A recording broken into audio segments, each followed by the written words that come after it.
Booyah!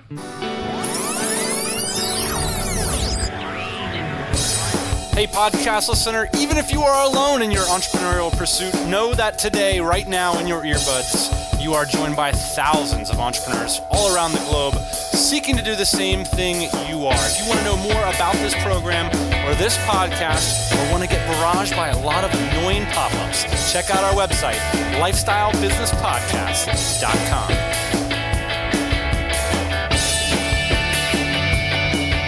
This is what we call a good skewering. Go for it, my friend. Hello, and welcome to another episode of the Lifestyle Business Podcast, where we believe building a profitable business is the best way to create freedom and opportunity for those of you that have friends and family around you.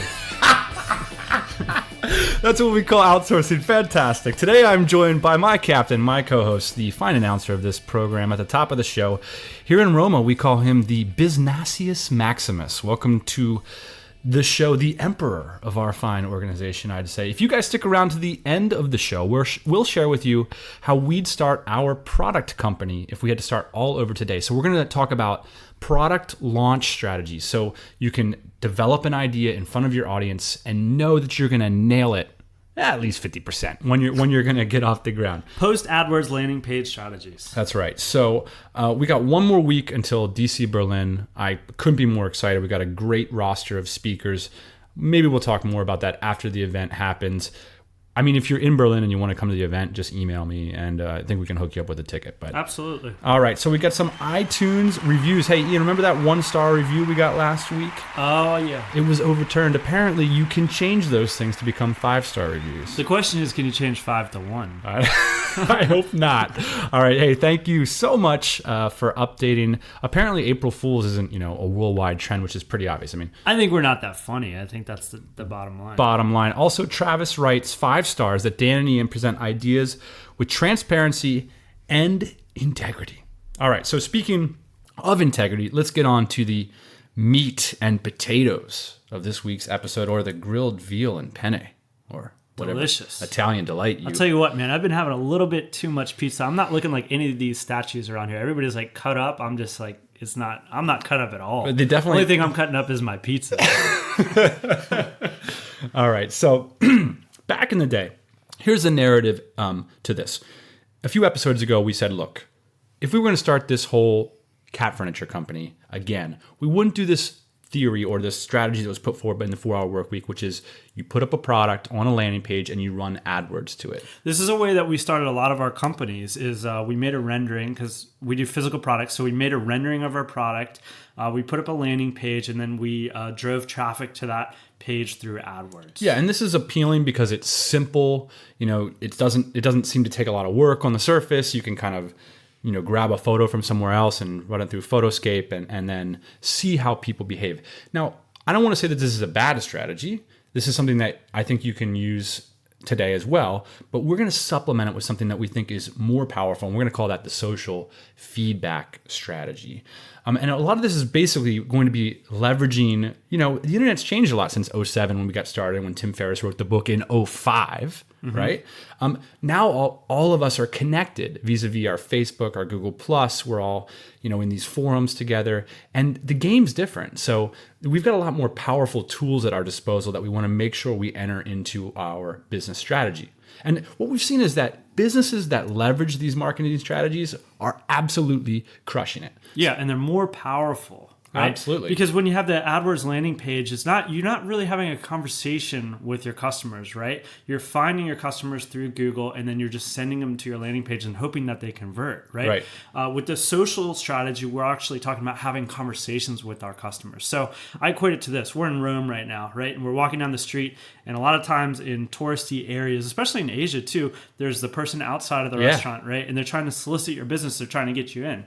I try to go to the restaurants that don't have anybody outside and have the restaurant packed, because I figure, what are they doing socially they figured out a way to not have to solicit business outside of their business. Right, and their real estate costs are half the price because they're in the back alley, and they're leveraging that social element. It's like the marketing flywheel, Whereas the high rent guy, he just has to have the really baller menu out front that's like, happy hour. Right. Or whatever. So the guys in the alley, they're leveraging a bunch of different tools. They're probably leveraging TripAdvisor, they're leveraging Yelp, they're leveraging word of mouth, a bunch of different tools. Sure. So one of the biggest objections before we get into this strategy, the social feedback strategy, is people say, you know what, my business doesn't have a social element. And we've said this too, because we're the guys who sell industrial products. But one of my favorite response to this is something that I heard from Seth Godin, which he says, look, you're an entrepreneur.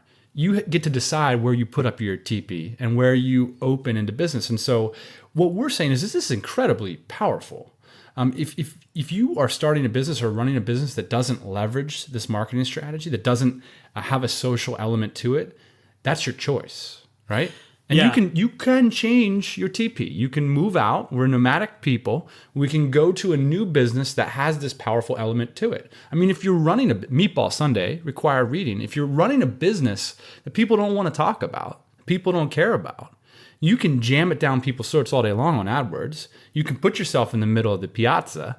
But if people don't want to share that with their friends, you're going to continue to have to buy top dollar real estate in order to get customers in your business. Right. So what you're saying is you don't have to participate, just because you have a certain skill set, you've chosen to go manufacture fountain pens. If there's not a social aspect to fountain pens, well, maybe it's time to pivot and do something else that has to do with, manufacturing metal and ink.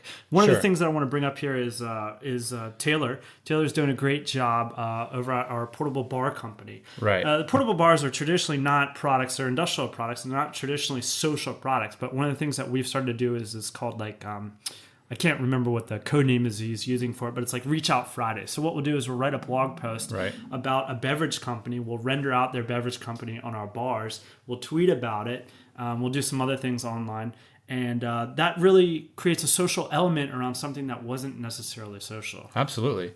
And so what we've seen after the 4-hour work week, everybody said back in the day you can make a killing on AdSense, and then, that kind of is getting harder. And the same thing with this AdWords landing page thing. Well, that's getting harder. And so you've seen internet marketers take in strategies from the lean startup movement and apply them to IM and sort of get more agile. And so we're taking an iterative approach to starting these businesses rather than kind of the glass castle approach to starting business. So what we've seen with the weaknesses of the landing page approach is that, first off, it's not particularly as sticky as this more social marketing. So who wants a static landing page when you can interact with an entrepreneur, you can interact with the company that you're about to do business with? The other thing is that it's expensive. Obviously, it's getting more and more expensive, more and more competition. So why play the same game that everybody else is playing? AdWords tends to work better for more established products. So if you are doing a really tight rip pivot and jam, maybe AdWords is going to make some sense. We just actually got busted up the other day because we were doing some advertising under a trademarked name. We weren't using the name. We were advertising underneath the name. Right. And so that's a way that you could leverage AdWords to sort of, there's already momentum there on AdWords, right? But if you're going to try to develop a new concept, that's going to be harder on AdWords. Yeah, it's a lot harder because obviously people are searching for established products. And so that's why AdWords is a great method or a great way to sell your products. If you're trying to sell a new concept, a lot of times you got to start a movement around it. Yeah, well, so two more things. That's exactly it. So people are less likely to give more robust feedback. Of course, we love the feedback of buy or not buy, but the cool thing about this social feedback strategy is that you're getting all kinds of feedback. Like, I would have bought it, but I just needed this, or I will buy this from you, and that's really what we're looking for. And then finally, I feel like this AdWords strategy kind of feeds the resistance a little bit, because it's like the video game thing rather than let's get on the horn, let's meet up. How about you buy this thing from me? What do you need? What do you want? I'm delivering it to you because I'm in business. I love the artistry stuff. I love the, hey, let's find our passion stuff. But look, you want to travel the world for the rest of your life. If you want to have a ton of spare time to sit around and read books and smoke cigars, you have to be somebody who sells stuff to people, right? You got to sell. Can I sell you on that idea? I bought it. All right. Two important things before we get into this social feedback strategy, and these are the pivot points. So from the AdWords landing page strategy in 4-Hour Work Week in 2005 to now present day 2013, 2 pivot points. Number 1, put a phone number on it. Okay? Put your name on it. Put your name on it. Jay Moore. Shout out to my boy, Jay Moore. All right. What is that? More stories. All right. Put a phone number on it, right? We want to get on the horn. Back in the day, a little bit easier to video game the internet. Nowadays, we need higher friction. One of the things about this, put your phone number on it. We've got probably 30 phone numbers that we're operating right now. And our boy Dave Huss, who's running our Adwords, he does this. And I can't remember the name of the service. We'll have to get with Dave on this. But we've got a bunch of different phone numbers on a bunch of different landing pages and different places on the internet where we list our products. And that way, it's called Log My Calls, I think. Okay. That way we can track where all these phone numbers are coming from, and then we know what's working. So in the past, it was really difficult to figure out, hey, I got a phone lead, but where did that phone lead come from? Log My Calls does that for you. All right. So I took a little note for the benefit of the users. You can check that out, Lifestyle Business Podcast episode, I think 151 nowadays. Finally, this concept of fourth dimensional copywriting, which I'm going to link to a podcast I did over at Tropical MBA. All the successful, quote, copywriting gurus, people that are doing this type of successful marketing, they're adding in this time element. That's really important. This isn't a one-off slam bam, thank you, ma'am. This isn't the expensive real estate on the piazza. This is come to the back alley, enter into our narrative, and then tell all your friends about it. And then they're going to tell their friends, and then maybe we have a nice little ranking on TripAdvisor or whatever. But that's what we're looking for. So the fourth dimension of copywriting is time. It's not length, width, and height of your sales page. It's, okay, they came to your page the first time. What's the second reason you're going to talk to them? What's the third reason? What's the fourth reason? Those are the kinds of things that social feedback strategy fleshes out for you, okay? So landing page is just one time. Click on an ad, come to the landing page, buy or not buy. Right. So we don't want to do that too expensive. All right, social feedback strategy. We're going to just walk you through how we might execute this, and we'll give you some case studies. We'd love to hear yours, of course.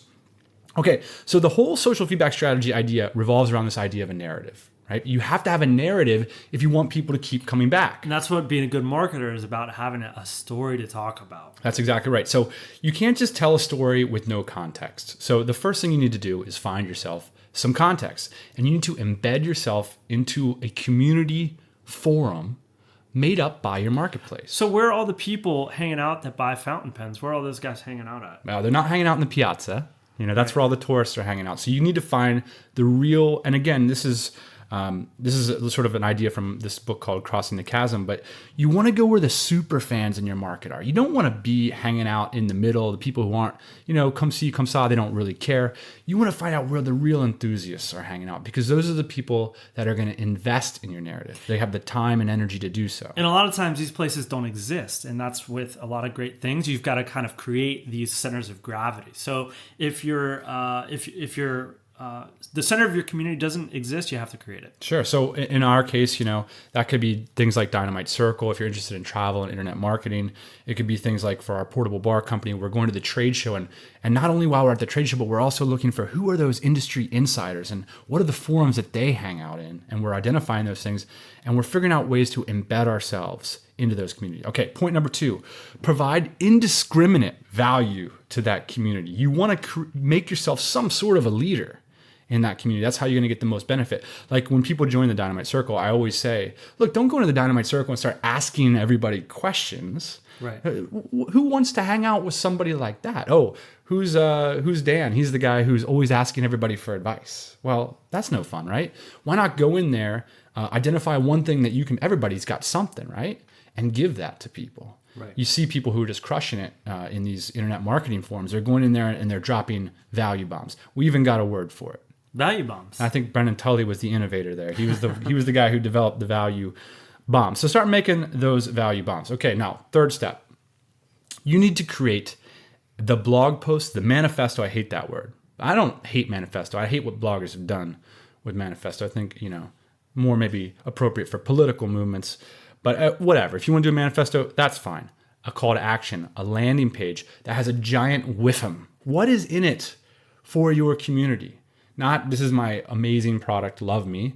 This is, I've been a part of your community. I've heard what you've said, and I've delivered something. Here's something that I want you to take a look at. What's the next level? That's exactly right. And you can see we've done this. I mean, we're going to eat our own, lick our own ice cream cone here. But I did this with Tropical MBA. Go back and look at the very first blog post. I embedded myself in a community of lifestyle design bloggers, okay? I started providing value to that community. I started interacting with people, meeting up with people, helping them with their businesses. Then one day I create a blog post that says, you know what? I've got an offer. I want to hire somebody at next to nothing, So it was kind of like, it wasn't necessarily a business offer, but it was a hiring recruitment. It was an offer, right? And that turned into more opportunities for us and for them. That's right. So that's the next step. And if you have a product company, this is going to be when you write down the conception of your product. So in our product company, that would be like the Jockey Box page, for example. We have not yet produced a Jockey Box, correct? We are in production right now. Oh, fantastic. Things are moving along, actually. You actually work for a living. That's wonderful to know. But, so we did the same thing over there at Portable Bar Company, where we put up that conception, and we're going to these forums. We're going to these meetups and saying, hey, by the way, we're doing Jockey Boxes too. Here's the central place where you've got all the location for that. So this is like your central depot, your blog post, where everything is going to lead back to. All right, finally, or rather, next step would be your forum launch. So now that you've got it posted, I've got my Tropical MBA offer, I go out and I go to every forum. Where does everybody hang out? And I start contacting those people directly. I post about it in the forum in a way that's appropriate for that forum, in a way that has a with them attached to it, right? So again, I'm not saying, hey, please help me with all this stuff. It's like, no, this is +1 for all you guys, because I got my ear to the ground on this stuff. You're also going to do this with all of your related social sites nowadays. And this is why this becomes extremely powerful. So on Facebook, for example, you're going to want to understand that people on Facebook, they don't want to hear about business stuff. They want to hear about you. Right. So tell them the personal narrative on Facebook. Right. And Twitter, you got to have a good headline. They want to know about, it's all about headline. You got 140 characters. Right. And on LinkedIn, no one's even going to look at it because it's an irrelevant social network. I don't know. I still haven't figured out LinkedIn. Although I do enjoy LinkedIn for the ability to interact with people. I am responding to email and stuff. This is probably a separate show, but we've started to target groups of people on LinkedIn to sell products. But anyways, that's let's earmark that now. I definitely want to do that one. All right. So This is kind of Pat Flynn. I think Pat Flynn said it first, is like this be everywhere strategy. Yeah. Obviously, there's a lot of different avenues to get your message out online now. And I think that what you're trying to say here is like there's a lot of different kinds of groups of people. So your Facebook people aren't probably the same as your Twitter people, aren't probably the same as your Google Plus people. Yeah, and don't go around there just like, I see people doing this all the time. Like you could tell it's kind of a big deal for them, and they just go around and they just piss it out there in every single direction. And it's like, it's not that hard to create a compelling offer for that audience. Show that you care. Yeah, and I mean, you can... It's gassing it, right? This is an old LBP contact. Give a shiznit. Gas it. When you're trying to market these products, look at these big companies, right? When they go to advertise in a magazine, they don't run the same kind of ad in every magazine. If they're a watch company, they run... There's a car next to the watch in the car magazine. There's a plane next to the watch in the plane magazine. Right. All right. So the next step is to make sure that that landing page, that central depot, has high friction hooks. So what you're looking for is you're looking for phone. You're looking for webinar.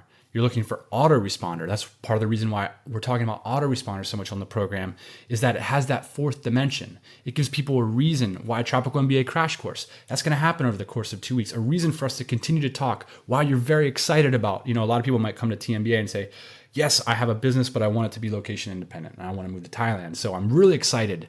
Well, let's figure out a reason that we can talk over the next 2 weeks about this kind of stuff. So contact form, email me, and of course, buy now. So we want to make sure that we've got these high friction hooks. That's always been part of it. But here's the next part. As you are doing the fourth dimension, don't be shy about buying options. Because again, we're not trying to find new friends here, right? We're trying to find people who are interested in buying the product. And sometimes you have to approach that from a bunch of different angles, right? So continue to put your wares in front of people in a way that has with them. And this is, again, all this strategy is going to force you you're going to have to be social, right? Nobody likes a guy who's like, I still have a Jockey Box. I still have the Jockey Box. Hey, it's Dan here, and I'm back with the Jockey Box, except this time it's 15% off. No one wants that. Right. And that's fine, because that's not how successful business is. Like, it's like the guy on the piazza, and it's like you walk by the next day, and it's like happy hour, big red sign, 15% off. Next day, 20% off. No one cares, And so it's this kind of putting your TP on this style of business is going to force you to bake in something interesting about your business that people want to hear about.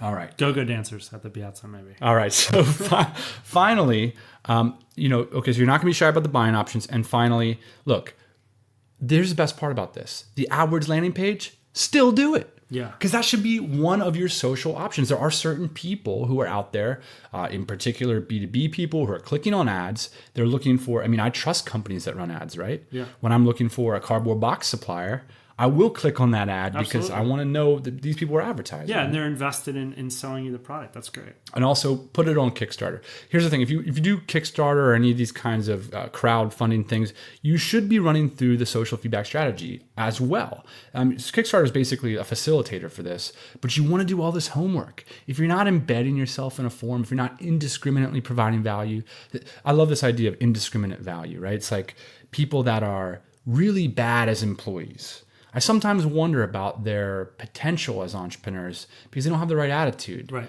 They've got this idea like, oh yeah, I'll work hard when it gives me freedom.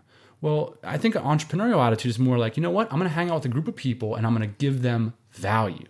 And if you're in a company, that's a group of people, and if you can't figure out how to provide value there, it's like only once I have my own terms, only once coconut in hand, right. will I. Then I'll act right. Exactly, and I don't buy that, and that's why part of the reason I love this strategy is getting yourself embedded. And we've got countless examples of people who are successfully doing this in our community, launching 6-figure businesses because they're willing to help people to be a leader in one small dimension, and that's what it takes. So yeah, at the end of the day, run that AdWords campaign, run that Kickstarter, do all that icing. But make sure you got the cake of the social feedback strategy in the middle. Yeah, buddy. All right, let's get moving on to just the tips. I got to give a hat tip to Jody Ettenberg from legalnomads.com. Jody, I hung out with her a ton in Vietnam. She's one of the coolest people I've ever met. I love her blog. And she's full of amazing tips. So you got to follow her on Twitter. She's like one of those people that you're like, she's so useful. She knows so much stuff. Anyway, one day she showed me how to use Camera Plus, which is a $2 application on the iPhone.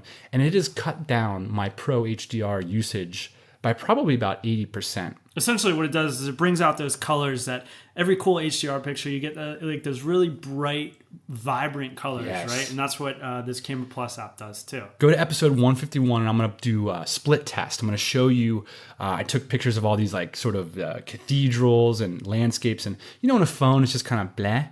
But when you put it in Camera Plus, it pops big time. And plus, you don't have to worry about this Pro HDR stuff. The only thing about Camera Plus I got to say is it does take a little bit while to learn.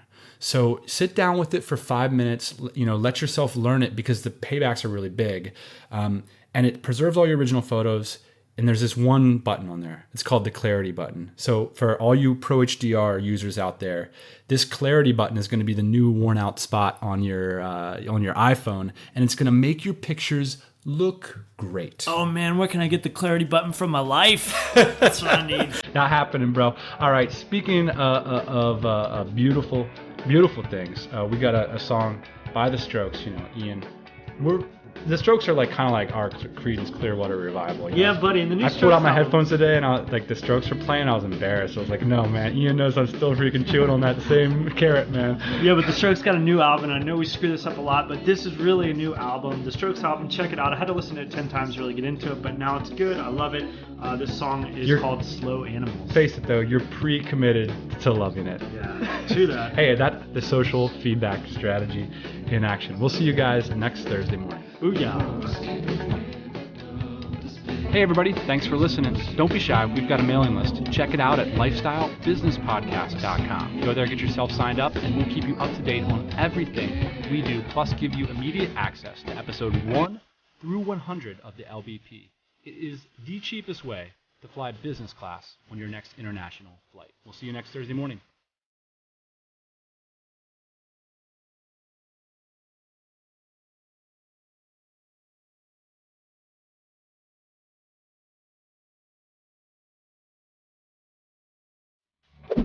Yeah, buddy.